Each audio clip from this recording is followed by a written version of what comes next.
ଭୁବନେଶ୍ୱର ସହରାଞ୍ଚଳ ପରିବହନରେ ମହିଳାମାନଙ୍କ ସହଭାଗିତା ସୁନିଶ୍ଚିତ କରିବା ଉଦ୍ଦେଶ୍ୟରେ ଓଡ଼ିଶା ସରକାରଙ୍କ ପ୍ରମୁଖ ଏବଂ ସବୁଠାରୁ ନିର୍ଭରଯୋଗ୍ୟ ଜନପରିବହନ ବ୍ୟବସ୍ଥା capital region urban transport CRUT air ଆମ ବସ୍ ସେବା ପାଇଁ ମହିଳା ଡ୍ରାଇଭରମାନଙ୍କୁ ସାମିଲ କରିବା ଆରମ୍ଭ କରିଛି। ଏ ଦିଗରେ ଏକ ଗୁରୁତ୍ୱପୂର୍ଣ୍ଣ ପଦକ୍ଷେପ ସ୍ୱରୂପ ପ୍ରଥମ ପର୍ଯ୍ୟାୟରେ ପୁନେରେ ଉଚ୍ଚମାନର ପ୍ରଶିକ୍ଷଣ ନେବା ପାଇଁ ଭାରୀ ମୋଟର ଯାନ ଲାଇସେନ୍ସ ଥିବା 20 ଜଣ ମହିଳା ଡ୍ରାଇଭରଙ୍କୁ ଚୟନ କରାଯାଇଛି।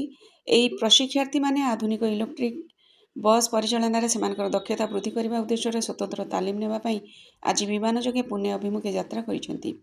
ପୁନେ ଯିବା ପୂର୍ବରୁ ମହିଳା ଡ୍ରାଇଭରମାନଙ୍କୁ ମାନ୍ୟବର ଗୃହ ଓ ନଗର ଉନ୍ନୟନ ମନ୍ତ୍ରୀ ଡକ୍ଟର କୃଷ୍ଣଚନ୍ଦ୍ର ମହାପାତ୍ର ଏବଂ ଗୃହ ଓ ନଗର ଉନ୍ନୟନ ବିଭାଗର ପ୍ରମୁଖ ସଚିବ ଶ୍ରୀମତୀ ଉଷା ପାଢ଼ୀ ସମ୍ମାନିତ କରିଥିଲେ ଏବଂ ଶୁଭେଚ୍ଛା ଜଣାଇଥିଲେ। ତାଲିମ କାର୍ଯ୍ୟକ୍ରମକୁ ସଫଳତାର ସହ ସମାପ୍ତ କରିବା ଏବଂ ଜନପରିବହନ ସେବାରେ ଉଦାହରଣ ସୃଷ୍ଟି କରିବା ପାଇଁ ସେମାନଙ୍କୁ ଉତ୍ସାହିତ କରିଥିଲେ।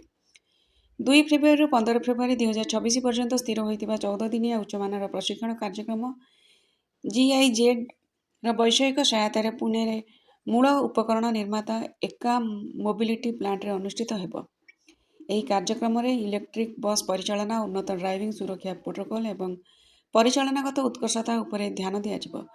ପ୍ରଶିକ୍ଷାର୍ଥୀମାନେ 17 ଫେବୃଆରୀ 2026ରେ ଫେରିବାର କାର୍ଯ୍ୟକ୍ରମ ରହିଛି।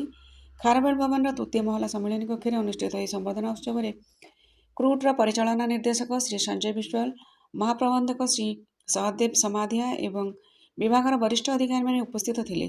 ସେମାନେ ପ୍ରଶିକ୍ଷାର୍ଥୀମାନଙ୍କୁ ଉତ୍ସାହିତ କରିଥିଲେ ଏବଂ ଦକ୍ଷତା ବିକାଶ, ମହିଳା ସଶକ୍ତିକରଣ ଏବଂ ସହରାଞ୍ଚଳ ଜନପରିବହନ ସେବାକୁ ସୁଦୃଢ଼ କରିବା ପାଇଁ କ୍ରୁଟ୍ର ପ୍ରତିବଦ୍ଧତାକୁ ଦୋହରାଇଥିଲେ। ସହରାଞ୍ଚଳର ପରିବହନ କ୍ଷେତ୍ରରେ ମହିଳାମାନଙ୍କ ପାଇଁ ସ୍ଥାୟୀ ଜୀବିକା ସୁଯୋଗ ଏବଂ ନେତୃତ୍ୱ କୌଶଳର ବିକାଶ କରିବା ସହିତ ଏକ ସୁରକ୍ଷିତ, ସମାନତା ଆଧାରିତ ଏବଂ ଭବିଷ୍ୟତ ପାଇଁ ପ୍ରସ୍ତୁତ ଜନ ପରିବହନ ବ୍ୟବସ୍ଥା ଗଠନକୁ ଓଡ଼ିଶା ସରକାର ପ୍ରାଧାନ୍ୟ ସମୃଦ୍ଧ ଓଡ଼ିଶାରୁ ରଜତ ମହାପାତ୍ରଙ୍କ ରିପୋର୍ଟ।